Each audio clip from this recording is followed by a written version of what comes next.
एक राज्य में एक राजा और एक रानी रहती थी, जिसकी 4 संतानें थीं, 2 लड़की और 2 लड़की। एक लड़की का नाम पूर्णिमा तथा दूसरी लड़की का नाम अमावस्या था। पूर्णिमा घर के कामों में निपुण थी और घर का पूरा काम करती थी और भगवान की पूजा अर्चना भी किया करती थी। इसके अतिरिक्त वह गौ माता की सेवा भी किया करती थी और उसकी दूसरी बहन अमावस्या ना ही घर का कोई काम करती थी और ना ही भगवान की पूजा अर्चना करती थी और ना ही गौ माता की सेवा करती थी। पूर्णिमा सर्वगुण संपन्न थी, फिर भी राजा और रानी अपने दोनों बेटों और पुत्री अमावस्या को ही प्यार किया करते थे और वह पूर्णिमा से प्यार नहीं करते थे, उसके साथ भेदभाव करते थे। राजा के चारों पुत्र और पुत्री धीरे धीरे बड़े हो रहे थे। जब वे बड़े हो गए, राजा ने अपने 2 पुत्रों का विवाह योग्य कन्याओं के साथ करा दिया।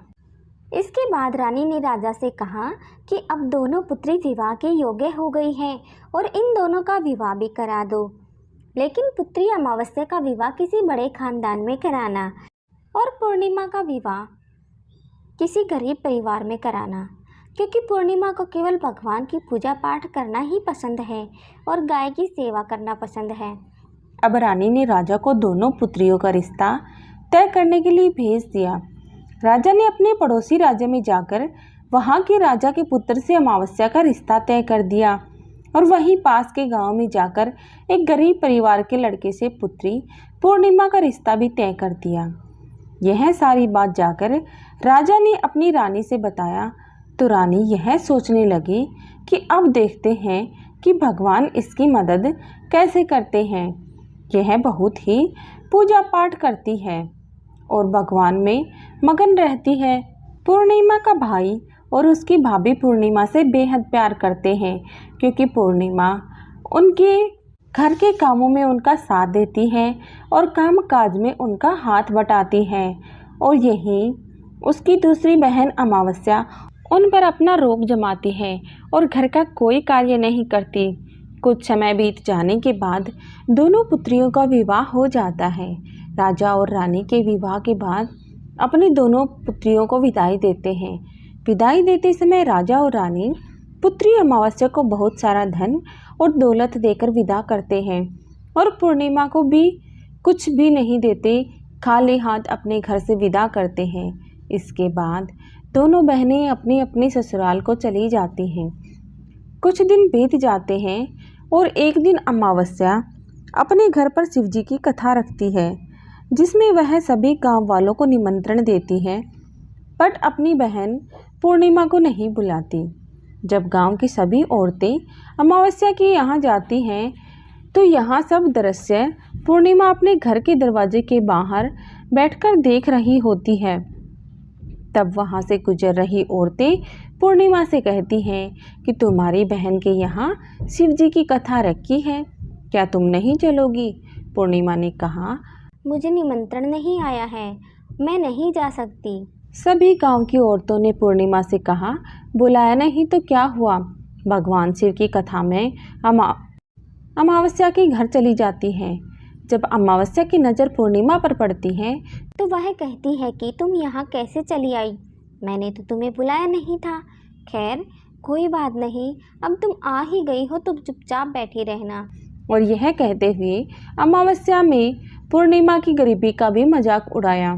पूर्णिमा की आंखों में आंसू आ गए और रोते रोते मन ही मन में पूर्णिमा भगवान शिव से विनती करती है, हे भगवान, क्या पूजा पाठ करना गलत है? गौ माता की सेवा करना गलत है? आखिर मेरी गलती क्या है? अब मुझ पर अपनी कृपा दृष्टि कब बनाएंगे? पूर्णिमा बार बार भगवान शिव से यही कहती रहती। इतने में शिव कथा पूरी हो जाती है और अमावस्या भगवान का प्रसाद बांटने लगती है। वह सभी लोगों को प्रसाद देती है, लेकिन पूर्णिमा को वहाँ प्रसाद नहीं देती। पूर्णिमा बिना प्रसाद के अपने घर लौट जाती है। रास्ते में वह यहाँ सोचते हुए चलती है कि यदि बच्चे उससे कथा का प्रसाद मांगेंगे तो वह उन्हें क्या जवाब देगी।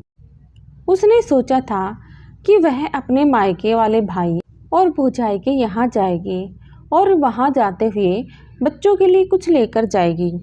ऐसा सोचते हुए वह अपने घर वापस लौट आई। घर वापस लौटकर आने के बाद वह अपने पति और बच्चों से कहती है कि वह अपने मायके जा रही है। पति ने कहा ठीक है, और कुछ समय के बाद पूर्णिमा अपने मायके के लिए रवाना हो गई। चलते चलते रास्ते में एक चबूतरा आया जिस पर तुलसी का पौधा लगा था। उस चौतरी पर एक बूढ़ी अम्मा बैठी हुई थी।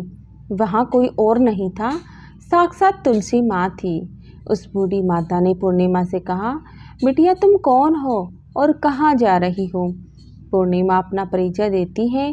परिचय देने के बाद बूढ़ी औरत ने पूर्णिमा से कहा कि यहाँ तुलसी का पौधा सूख रहा है, इसमें थोड़ा सा पानी डाल दो और इस चबूतरे की साफ सफाई कर दो, जिससे मुझे थोड़ी ठंडक मिलेगी। पूर्णिमा ने कहा ठीक है माँ, मैं तुलसी में पानी डाल देती हूँ और यहाँ की साफ सफाई भी कर देती हूँ। पूर्णिमा ने साफ सफाई करने के बाद बूढ़ी अम्मा को भी नहला दिया और बूढ़ी अम्मा की भी सेवा की, उनके पैर दबाए। बूढ़ी अम्मा से कहा, माँ जी और बताइए मैं आपकी क्या सेवा करूँ, और कोई काम है तो बता दीजिए, मैं कर दूँगी। बूढ़ी अम्मा ने कहा, कुछ नहीं, अब तुम जाओ और वापस आते समय मुझसे मिलते हुए जाना। पूर्णिमा ने बूढ़ी अम्मा से कहा, ठीक है माता जी, मैं जाती हूँ, वापस आते वक्त आपसे मिलते हुए जाऊँगी। कुछ समय आगे चलने के बाद एक शिव मंदिर आया। वहाँ पर उसे एक बूढ़े बाबा मिले जो मंदिर के बाहर बैठे हुए थे। वह कोई और नहीं, साक्षात भोलेनाथ थे। उन्होंने पूर्णिमा से कहा कि कहाँ जा रही हो बेटी, तुम कौन हो? तब पूर्णिमा ने अपना परिचय दिया। फिर उस बूढ़े बाबा ने पूर्णिमा से कहा, इस चबूतरे की और इस मंदिर की सफाई कर दो। तब पूर्णिमा ने मंदिर की और चबूतरे की साफ सफाई कर दी और वहाँ पर पूजा पाठ अर्चना भी की। और साफ सफाई पूजा अर्चना करने के बाद उन्होंने बूढ़े बाबा को भी नहला दिया और उनसे कहा कि बाबा और कोई काम हो तो बताइए। तब बूढ़े बाबा ने कहा, नहीं बेटी, अब तुम जाओ और वापस आते समय मुझसे मिलते हुए जाना। पूर्णिमा ने कहा ठीक है बाबा, मैं जाती हूँ, वापस आते हुए आपसे मिलते हुए जाऊँगी। आगे चलते चलते कुछ दूर चलने के बाद पूर्णिमा को एक काली जी का मंदिर दिखा। वहाँ भी एक बूढ़ी अम्मा चबूतरे पर बैठी हुई थी। उस बूढ़ी औरत ने भी पूर्णिमा से कहा कि बेटी तुम कौन हो, कहाँ जा रही हो? तब पूर्णिमा ने उस बूढ़ी औरत को भी अपना परिचय दिया। बूढ़ी औरत ने पूर्णिमा से कहा कि यहाँ पर सभी पूजा पाठ करने के लिए आते हैं, लेकिन मंदिर की साफ सफाई करने के लिए कोई नहीं आता, इसलिए तुम मंदिर की और चबूतरे की साफ सफाई कर दो। पूर्णिमा ने कहा ठीक है माता जी, और पूर्णिमा मंदिर की और चबूतरे की साफ सफाई कर देती है और पूजा पाठ भी करती है और माता जी का श्रृंगार कर देती है और उस बूढ़ी अम्मा को भी नहला देती है और बूढ़ी अम्मा के पैर दबाती है और कहती है कि सभी काम हो गया है माँ जी, और कोई काम हो तो बताइए। बूढ़ी अम्मा कहती है कि नहीं बेटी, अब तुम जाओ, लेकिन वापस आते वक्त मुझसे मिलते हुए जाना। पूर्णिमा कहती है ठीक है, और वह आगे चली जाती है। आगे चलते चलते एक नदी आती है और वहाँ पर भी एक बूढ़ी अम्मा बैठी रहती है और वह कहती है, बेटी तुम कौन हो और कहाँ से आई हो? तब भी पूर्णिमा अपना परिचय देती है। बूढ़ी औरत पूर्णिमा से कहती है कि नदी पर स्नान करने तो यहाँ सब आते हैं, लेकिन यहाँ की साफ़ सफाई कोई नहीं करता, इसलिए तुम इस किनारे पर साफ़ सफाई कर दो। पूर्णिमा कहती है ठीक है माँ जी, और वहाँ की साफ़ सफाई कर देती है और उस बूढ़ी अम्मा के पैर दबा देती है और कहती है, माँ जी और कोई काम हो तो बताइए। बूढ़ी औरत कहती है, कुछ नहीं बेटी, तुम जाओ, लेकिन वापस आते वक्त मुझसे मिलते हुए जाना। और वह नाव में बैठकर नदी के दूसरे किनारे पहुंच जाती है और वह अपने मायके के घर पहुंच जाती है। वहां पर पूर्णिमा के भाई और भाभी उसे देखकर बहुत खुश हो जाते हैं और वे पूर्णिमा की बहुत खातिरदारी करते हैं और उससे बहुत सारी बातें करते हैं और कहते हैं कि बच्चों को भी साथ में लेकर आती तो बहुत अच्छा होता। अब कुछ समय के बाद पूर्णिमा ने वापस अपने ससुराल जाने को कहा तो उसकी भाभी ने उसके लिए एक साड़ी दी और खेलों में बच्चों के लिए कपड़े और खाने पीने की कुछ चीज़ें रख दी और कहा कि तुम बहुत दिनों के बाद आती हो। और पूर्णिमा की भाभी ने यह थैला पूर्णिमा के हाथ में दे दिया और कहा कि जाओ और जल्दी वापस आना। इसके बाद पूर्णिमा वहाँ से अपने ससुराल के लिए रवाना हो गई और उसी नदी के किनारे पहुंची और नाव में बैठकर दूसरे किनारे पर उतर गई। वहां पर उतरने के बाद उसे वही बूढ़ी अम्मा मिली जो साक्षात गंगा मैया थी। उस बूढ़ी अम्मा ने पूर्णिमा को एक थैला दिया और कहा कि इसे तुम अपने घर जाकर ही खोलना। अब पूर्णिमा के पास बहुत सारे थैले पहले से हो गए थे। उन्हें लेकर पूर्णिमा वहां से रवाना हुई। आगे कुछ दूर चलने पर काली माँ का मंदिर आया। वहां पर काली माँ बूढ़ी माँ के रूप में विराजमान थी। उसने कहा, आ गई बेटी? पूर्णिमा ने कहा, हाँ माँ जी, मैं आ गई। तो काली माँ ने उसे एक थैला दिया और कहा, तुम यह थैला अपने घर जाकर खोलना। अब पूर्णिमा के पास 3 थैले हो गए थे। तीनों थैली लेकर पूर्णिमा आगे बढ़ी। कुछ दूर जाने पर शिवजी का मंदिर आया, जहाँ पर बूढ़े बाबा के रूप में शिवजी स्वयं विराजमान थे। बूढ़े बाबा ने कहा, पूर्णिमा तुम वापस आ गई? पूर्णिमा ने कहा, हाँ बाबा, मैं वापस आ गई। बूढ़े बाबा ने भी पूर्णिमा को एक थैला दिया और कहा कि यह थैला तुम घर जाकर ही खोलना। पूर्णिमा ने कहा, ठीक है बाबा। पूर्णिमा के पास 4 थैले हो गए। अब पूर्णिमा 4 थैले पहले को अब कैसे ले जाती? उसने एक पुरानी साड़ी निकाली और उन सभी थैलों का एक गड्ढा बना लिया और सर पर रखकर वहां से रवाना हो गई। कुछ दूर जाने के बाद उसे तुलसी माँ बूढ़ी औरत के रूप में मिलती है और कहती है, पूर्णिमा तुम आ गई? पूर्णिमा कहती है, हाँ माँ जी, मैं आ गई। वह बूढ़ी औरत भी उसे एक थैला देती है और कहती है, यह थैला तू अपने घर जाकर ही खोलना। पूर्णिमा कहती है, ठीक है माँ जी। अब पूर्णिमा के पास 5 थैले हो गए थे। पूर्णिमा वहां से रवाना हुई तो वापस अपने घर पहुंच गई। पूर्णिमा ने थैले को नीचे रखा और सबसे पहले अपने मायके की थैली खोलकर देखने लगी। उसमें बच्चों के लिए अच्छे अच्छे कपड़े और खाने पीने की भी चीजें थी और उसमें कुछ गहने भी थे। पूर्णिमा ने कपड़े अपने बच्चों को दे दिए और खाने पीने की चीजें भी बच्चों को दे दी। बच्चे यह सब पाकर बहुत खुश थे। अब पूर्णिमा ने दूसरा थैला खोला जो उसे गंगा मैया ने दिया था।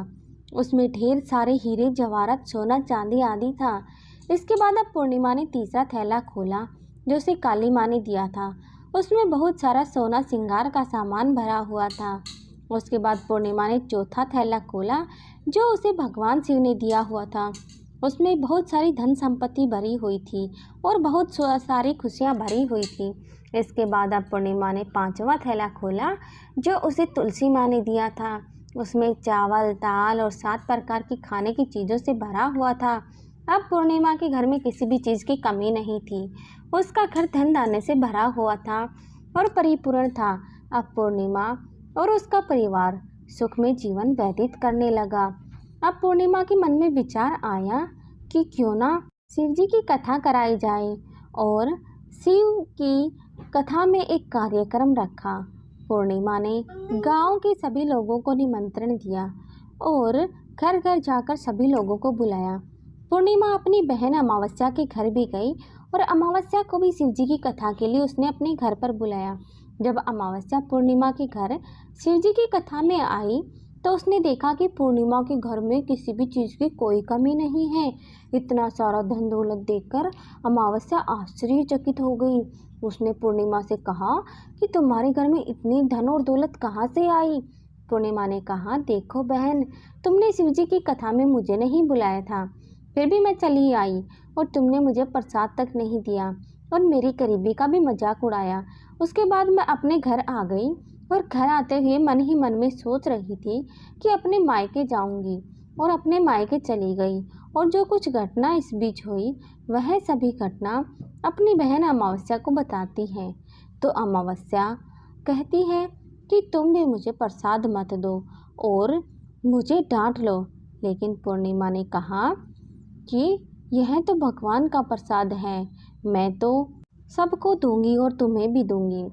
फिर भी अमावस्या ने प्रसाद नहीं लिया और वह सीधे अपने घर चली गई। घर जाकर अपने बच्चों से कहकर वहां अपने मायके जाने के लिए तैयार हो गई और मायके के लिए निकल गई। उसे भी रास्ते में चलते चलते तुलसी माँ मिली जो चबूतरे पर बूढ़ी माँ के रूप में बैठी हुई थी।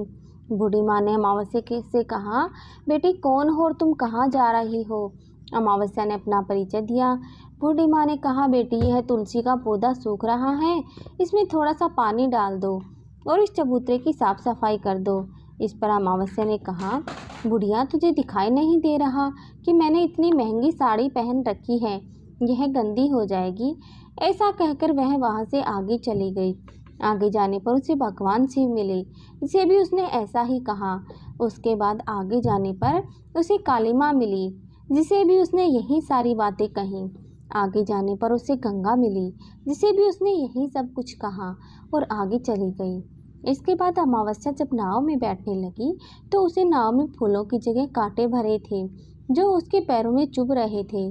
किनारे पर उतरकर वहाँ से अपने मायके चली गई। जब वहाँ उसे उसकी भाभीयों ने तथा भाइयों ने देखा तो मन ही मन कहने लगे कि काम की ना काज की, 2.5 मन अनाज की। अब आ ही गई हो तो ठीक है, पूर्णिमा तो हमारे कामों में हाथ बटाती थी, यह कोई काम करेगी तो नहीं। अब उन्होंने खाना बनाया और खाना पीकर सभी सो गए। अमावस्या जब सुबह उठी तो अपनी भाभी से कहा, मैं अपने ससुराल जा रही हूँ। उन्होंने कहा कि ठीक है जाओ। अमावस्या बोली, पूर्णिमा को तो तुमने एक थैला दिया था और मुझे कुछ नहीं दोगे क्या भाई? और भाभी ने कहा कि तुम घर जाओ, थैले तुम्हारे घर पहुँच जाएगा। फिर अमावस्या वहाँ से निकल गई और नदी के किनारे पर पहुँची। वहाँ गंगा मैया बूढ़ी औरत का रूप धारण करके बैठी हुई थी। बूढ़ी माँ ने कहा, आ गई बेटी? तो उसने कहा, मैं आ गई। अमावस्या ने कहा, तुमने पूर्णिमा को एक थैला दिया था और मुझे नहीं दोगी क्या बूढ़ी? अम्मा ने कहा, तुम घर जाओ, थैले तुम्हारे घर पहुंच जाएगा। इसके बाद आगे जाने पर उसे काली मैया मिली, जिसने भी अमावस्या को यही कहा। इसके बाद आगे जाने पर शिव भगवान मिले, उन्होंने भी अमावस्या से यही कहा। इसके बाद आगे जाने पर तुलसी माँ मिली और उसने भी अमावस्या से यही कहा, तुम घर जाओ, थैले तुम्हारे घर पहुंच जाएगा। अमावस्या अपने घर पहुंच गई है। आंगन में देखा तो वहाँ पर 5 थैले पड़े हुए थे। अमावस्या ने मन ही मन सोचा कि अब तो मेरे पास बहुत सारी धन और दौलत आ जाएगी। जल्दी जल्दी उसमें सभी थैले खोले। किसी में मिट्टी थी तो किसी में पत्थर, किसी में कंकड़ तो किसी में कोयला। उसे मायके से कुछ नहीं मिला था, इन थैले में कुछ भी नहीं था।